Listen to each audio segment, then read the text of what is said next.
Hi there, and welcome to another scrapbooking process video. Today I'm going to be scrapbooking using this kit, which is the Ali Edwards quarterly scrapbooking kit.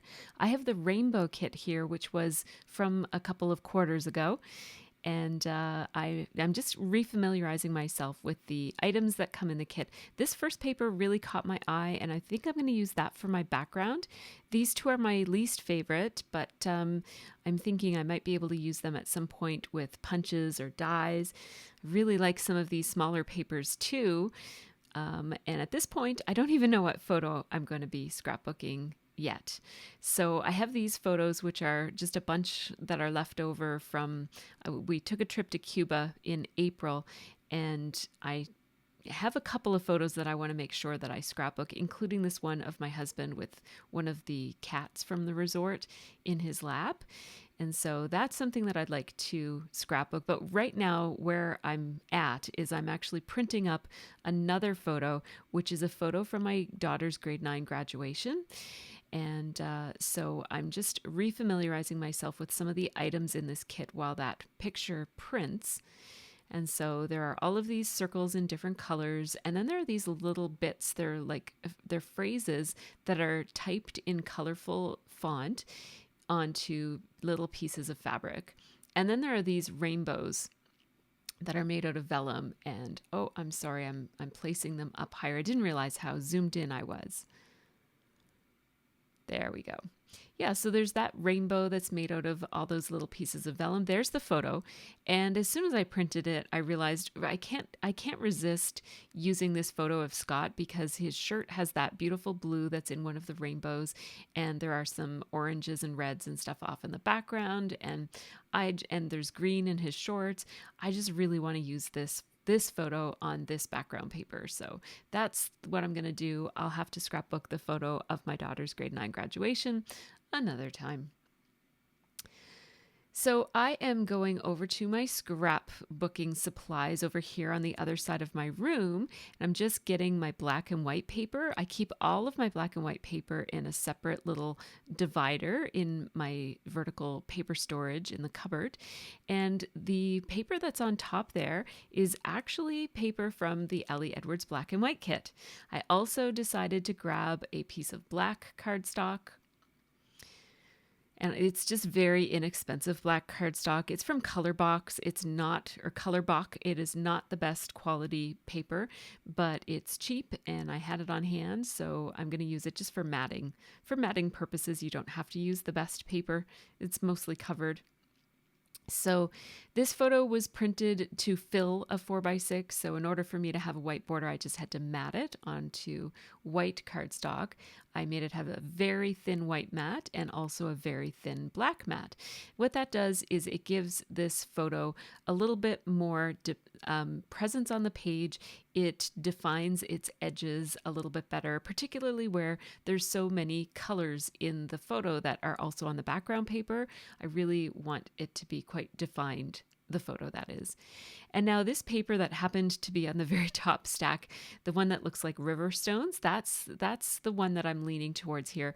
I'm going to trial out a couple of different patterns here, but I'm going to go with the river stone.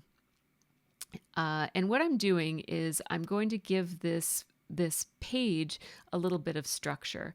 Now, normally when I do this, when I mat an entire layout, I just cut two adjacent sides and I just cut them twice as big as I need the edges to be.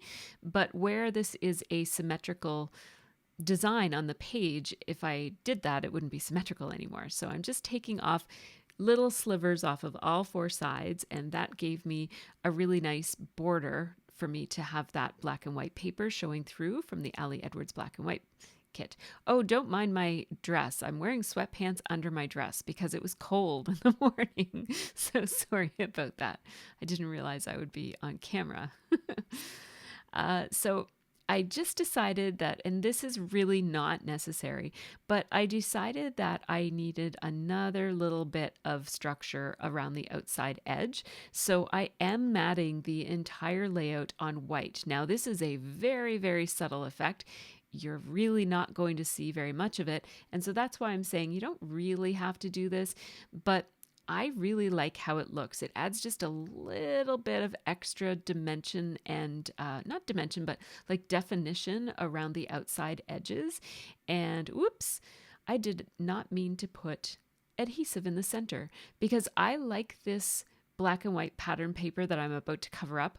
I like it so much that I am going to actually gut it. So I'm going to take the guts out of the insides of that 12 by 12 paper before I use it as a mat. That way I'll be able to use the inside for something else. And so I always am pretty liberal when I do this because I don't want to accidentally cut the place that I'm not intending to cut. So that thing in my hand right now already has the adhesive around the outside edges. And now I'm just gluing it down, and I'll flip it around so you can see how it looks on the other side. So now this layout has a very, very structured outside edge, and it also has a lot of structure on that photo. And that is going to allow me to be rather whimsical with the rest of it.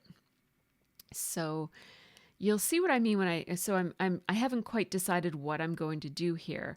And so I'm having a look at some of the other patterned papers. I really like how my photo looks on that paper, but not for this layout. I also was having trouble deciding which way I wanted to orient the paper. So I'm going to end up making it go this way. And I thought for a second there that I would do something that I often do, which is use some little ledges. So I was going to put one ledge up in the top right-hand corner and one ledge down here that would kind of anchor the photo and anchor a little secondary cluster up there. And I thought that would work well, and it would have, but it's not going to be what I end up doing. I'm going to take 2 strips of these rainbows, and I'm taking the 2 strips that have the blue because blue is what kind of started this whole thing, because I liked the way that the blue in his shirt matched the blue in the rainbow. So I'm picking up on blue again. And what I thought I would do is trim these rainbow pieces down a little bit more so that you can see the matting of that black and still have the effect of the rainbows. And so I want repetition here of the rainbows, where I'm picking up on the rainbows in the background in this design element. And that would have been fine. But what I started to think was the fact that I have these vellum circles here, it might be nice to have these vellum circles kind of floating around the page and then have my journaling be on the rainbow arcs. And so I thought if I floated these 3 vellum pieces like this, then I could do my journaling here. And I thought maybe I could do the title going up and to the left or to the right. I wasn't entirely sure. And then I thought also I could use these wood veneer rainbows as well. And one of the vellum pieces has the rainbow motif on it as well. So I'm really echoing the rainbow motif on this. And then each of these little word strips, they are in different colors. So that also kind of is a throwback or a call out to the rainbow idea. So the one in the top left says yes, yes, yes. The one in the bottom left says totally awesome. And the one in the kind of center right says simple joys. And I'm thinking I want my title now to go along that pink band, the largest band there. So I measured how big the band is. It's 1 inch. It's a little bit, maybe a tiny bit less than 1 inch. Then I grabbed my thicker Razcog and brought it over. And I'm just looking, I want the title to be quite bold. So I'm looking at my black, mostly foam letter stickers here. And I'm just pulling out any contenders, anything that looks kind of bold and chunky. Of course, black letter stickers are going to be bold no matter what, but I'm leaning away from the skinny ones and going for more of the chunky ones. Now, I really like these. I happen to have 2 packs of them, and those look too tall. Now, those, I didn't think I would like those ones, but I actually do. And I like these ones because I just love that font. It's like a typewriter font. And if I were to use one of those, I would use the Heidi Swapp typewriter font. But what I think I decided on, so this is my short list. got the Heidi Swap typewriter letters, but these chipboard ones, they're called Charming, and I really, really love them. I didn't think I would like them in this way, like it used in this way, but oh, I really, really like them. They're picking up a lot on that black and white background that I've got or on the border on the outside of the matting. So I'm going to entitle this The Cat's Meow, because that's what Scott is. He's the cat's meow. And I'm just going to scooch the letters back a little bit so that that will fit in the space that I have. And I saw these two things. One looks like a dot and the other looks like a little squiggly. And I didn't realize that there actually are apostrophes or commas. They're up by the B's on the letter stickers. See them? But I'm just blind to it. I'm not noticing it at all. So I'm going to spend a bit of time here figuring out which of those other two I want to use. And then I noticed that there's actually an apostrophe up in the top. So that helped me out with that.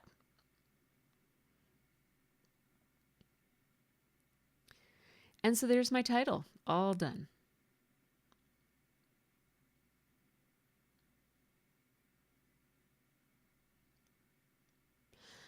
And so what I thought I would do here is create little embellishment clusters that are highly repetitive. So each one is going to have one of those fabric phrases, and they'll be stapled in place with my tiny attacher. And then there will also be a wood veneer arrow, or not arrow, but rainbow on each one of them. I'm going to go ahead and put my photo in place. It doesn't have to be straight. It's not straight, but that's okay. It doesn't matter. And then I also went ahead and glued down my wood veneer rainbows. Now, this was a bit of a mistake because I did use Tombow Mono Multi, which is a very, very strong glue. I got a little bit of Tombow Mono Multi on that E, so I had to take it off with my little adhesive remover. But I'm starting to think that I need a little something else under those rainbows, like some type of texture. And so what I decided to do is to add some thread.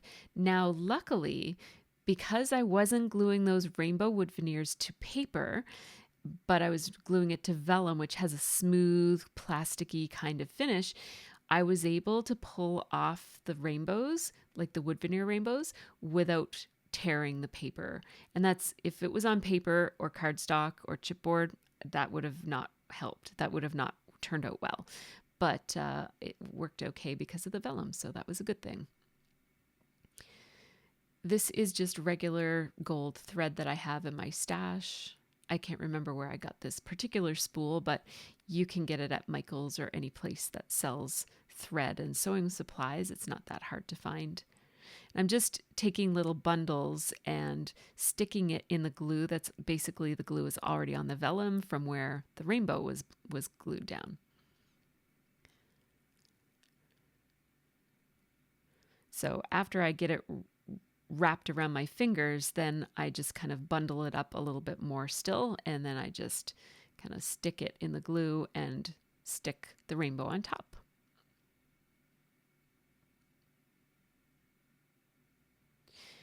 And now I'm going to glue these down using even more Tombow Mono Multi adhesive, and I'm just making sure that I place that glue right where the wood veneer and the fabric is so that it doesn't show through. This is my favorite of all the clusters. I like the rainbow paper that it's on. It has like a gold foil rainbow on it. It's really cute.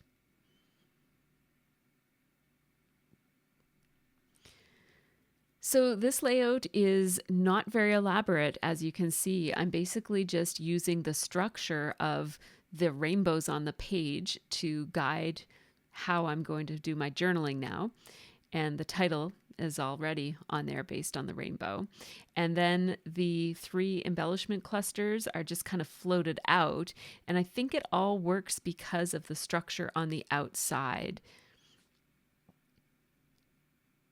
It kind of provides some balance, so it's not all totally floaty.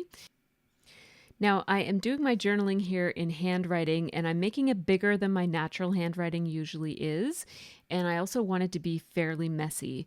So I'm writing out, I love that Scott loves cats. It's so fun to see his glee when he sees a kitty nearby. Just try to stop him from petting a feline. And that looks okay, but it didn't look quite bold enough for me. So I'm just going to sit on that for a few minutes, and I do want to put a small caption, and I actually want to put the caption in very, very tiny letters on the green part of his shorts. I just want to say Cuba 2022. And I was going to stamp it, and then I don't have numbers in those stamps, so I decided to just handwrite it. And then I decided to do this, which you might not want to do, but I decided to do it anyways. So what I'm doing is I'm going back over my handwriting just to make it a little bit darker. You don't have to press harder, just going slower will allow more of the ink to come out of the marker and it will be darker. It's just you do want to go slow because it will be darker when you go slow, but also you want to go slow so that it doesn't look too messy. I tried very hard to write exactly where I had already written. And the tricky part there is that there's a tendency to want to fix up your mistakes as you go along. But if you do that, then there will be multiple lines and it'll look very obvious like you went over it more than once. It kind of doesn't matter. That just adds to the messiness of it.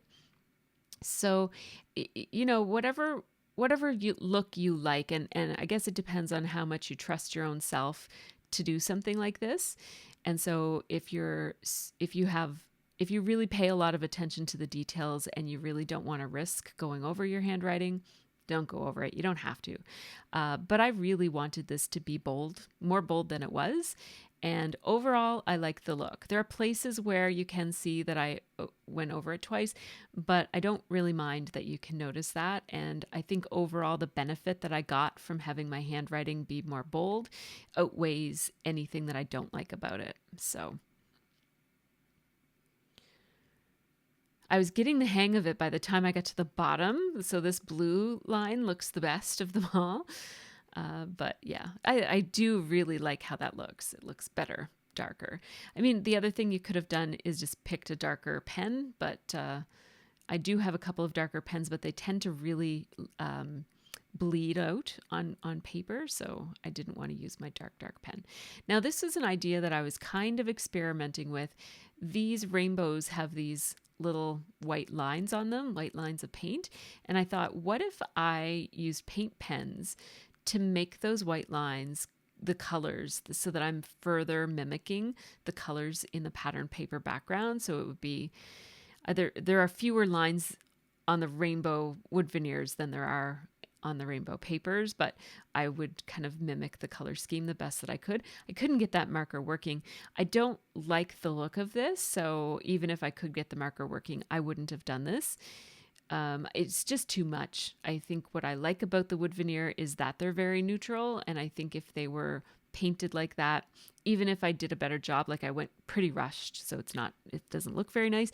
But I think even if I took my time and did a good job, I still don't think I would have liked it. It's just too bright and colorful.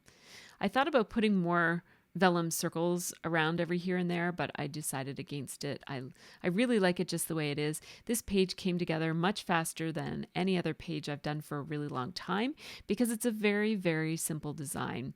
Once you mat the photo, you get the title and the journaling on there. It's just a matter of repeating those really basic 3 embellishment clusters with the same 3 or 4 items in each one. A staple, the little piece of fabric, the wood veneer, and the thread, along with the vellum circle, and you're done. I just wanted to give a quick shout out to my Patreon supporters. These folks help make this channel happen, so a great big thanks to all of them. Patreons get early access to all my process videos and real-time unedited versions of my videos, as well as a monthly live stream and a monthly Zoom for chatting and behind the scenes videos of my room and my process. So thanks to them for supporting me through all that. And also thanks to you for watching all the way to the end. Let me know if you have any questions or comments. And until next time, I hope you have a really great scrappy week.